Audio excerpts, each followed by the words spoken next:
Welcome to আড্ডা collections friend. কেমন আছো সবাই?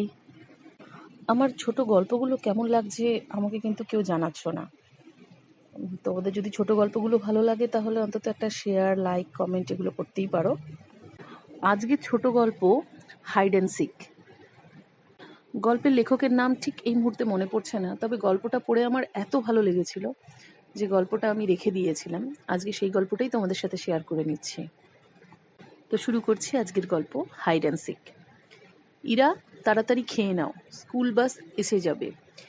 ঈশাকে খাওয়াতে খাওয়াতে মা বলে কথাগুলো। ইরার আজকে মোটেও নিজে খেতে ইচ্ছে করছে না। মা, আমাকেও খাইয়ে দাও না, বলেই ফেলল ঈশা। দেখো, এখন ঢং করার সময় নেই, অনেক বড় হয়েছ, খাওয়া শেষ করো, তোমার দেরি হলে আমারও স্কুলে দেরি হয়ে যাবে। ইরা বোনকে খুবই ভালোবাসে, কিন্তু মা শুধু যেন বোনকেই ভালোবাসে। ইরার বয়স 7 আর ঈশা 4। তবু মা বলবে, তুমি বড়, তুমি একা একা খাবে, আন্টির কাছে হোমওয়ার্ক করে নেবে, বায়না করবে না। বুড়ি পিসি অবশ্য মাঝে মাঝে ইরাকে খাইয়ে দেয়। বুড়ি পিসি ওদের দুজনকে দেখাশোনা করে। ইরা বেচারা বুঝতেই পারে না এত না কেন তার জন্য। ইরা খুব সুন্দর আঁকতে পারে, তাই বাবা বলে বোনকেও পাশে বসিয়ে আঁকা শেখাও, বোনকেও ছুটির দিনগুলোতে সামলাও। দুষ্টু ঈশাকে শান্তশিষ্ট ইরা একদম সামলাতে পারে না। সে নিজেও যে বড্ড ছোট, এটাই কেউ বুঝতে পারে না। সেদিন প্রচন্ড বৃষ্টি, রবিবার ছুটির দিন, কারো স্কুলের বালাই নেই। ঈশা কখন ছাদে চলে গিয়েছে ভিজতে। ইরা ঘরে বসে ড্রয়িং করছিল।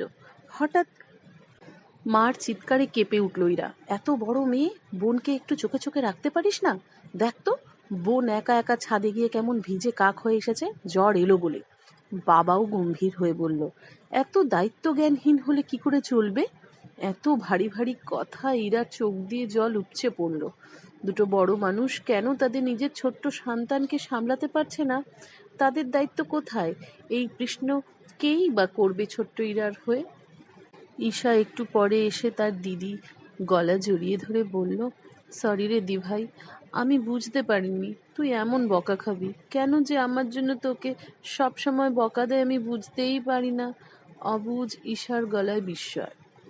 এমনই এক ছুটির দিনে ঈশা বলল, চল দিভাই, হাইড অ্যান্ড সিক খেলি। আজকে বুড়ি পিসি ওদের স্নান খাওয়া করিয়ে একটু আগেই বেরিয়ে গেছে, বলে গেছে সন্ধ্যের মধ্যে এসে যাবে। পুরো বাড়ি আজ তাদের দখলে। 2-4 বার লুকোনোর পর ইরার মনে হলো বোকা বোকা হয়ে যাচ্ছে লুকোনোর জায়গাগুলো। বোন খুব সহজেই তাকে খুঁজে পাচ্ছে। হঠাৎ তার চিলেকোঠার ঘরটার কথা মনে হতেই এক ছুটে সেই ঘরে পৌঁছে দেখলো একটা পুরনো আলমারি। ইরা ঢুকে পড়ল সেই পুরনো ঝরঝরে আলমারিতে, যেটা ভেতর থেকে টেনে দিলে লক তো হয়ে যায়, কিন্তু বাইরে থেকে চাবি না দিলে খোলা যায় না। ঈশা দিদিকে খুঁজছিল। হঠাৎ মা চলে এলো স্কুল থেকে, তার 4-5 জন কলিগকে নিয়ে। কি কারণে যেন তাড়াতাড়ি ছুটি হয়ে গেছে। ঈশা দিদির কথা ভুলেই গেল। মা তার কলিগদের নিয়ে ব্যস্ত। তাছাড়া ঈশাকে কিছু পোয়েমও শোনাতে হলো। ইরা ওদিকে বন্ধ আলমারি ঠেলাঠেলি করে এক চুল নড়াতে পারেনি। কান্নাকাটি আর চিৎকার করে ক্লান্ত হয়ে গেছে। তার নিঃশ্বাস নিতে কষ্ট হচ্ছে। সে ঝিমিয়ে পড়েছে। খাওয়া দাওয়া হাসি আড্ডার মধ্যে ইরার কথা কারোর মনেই পড়ল না। ইরা ক্রমাগত বনু আর মা মা করে চিৎকার করে যাচ্ছে, কিন্তু তার চিৎকার বৃথা। ক্রমশ ইরার চোখের সামনে অন্ধকার ঘনিয়ে এলো। সন্ধেবেলা যখন আন্টি এলো, তখন মনে পড়ল সবার ইরার কথা। কোথাও নেই সে। ঈশা ভয় তখন জানিয়েছে যে তারা হাইড অ্যান্ড সিক খেলছিল। সারা বাড়ি খোঁজা হয়। তখন ঈশা বলল সে দিভাইকে ওপরে যেতে দেখেছে। সবাই ওপরে গিয়ে দেখে চিলেকোঠার ঘরের দরজা খোলা, ধুলোয় পায়ের ছাপ স্পষ্ট। ওদের বাবা নিজের থেকে চাবি গোছায় এনে ট্রায়াল অ্যান্ড এরর মেথডের পর যখন দরজা খুলল, ইরার অচেতন দেহটা লুটিয়ে পড়ল।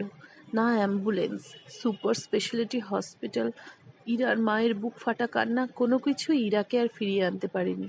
ইরার ছোট্ট হৃদয় ভয়ে অনেক আগেই স্তব্ধ হয়ে গিয়েছিল। ইরাকে তার বাবা মা যতটা বড় ভেবেছিল, ইরা অত বড় কখনোই হয়নি। শুধু ইরার ছোট্ট বোনটা ঠিক বুঝতে পারে না কি হয়েছে, কেন মা এত কাঁদছে, বুড়ি পিসি কাঁদছে, বাবা দিদির ছবি বুকে জড়িয়ে রাখছে, কেন এরকম করছে সবাই। ইরা তো প্রায়ই ঈশার সাথে হাইড অ্যান্ড সিক খেলতে আসে, যখন তখন। আজ টাটা।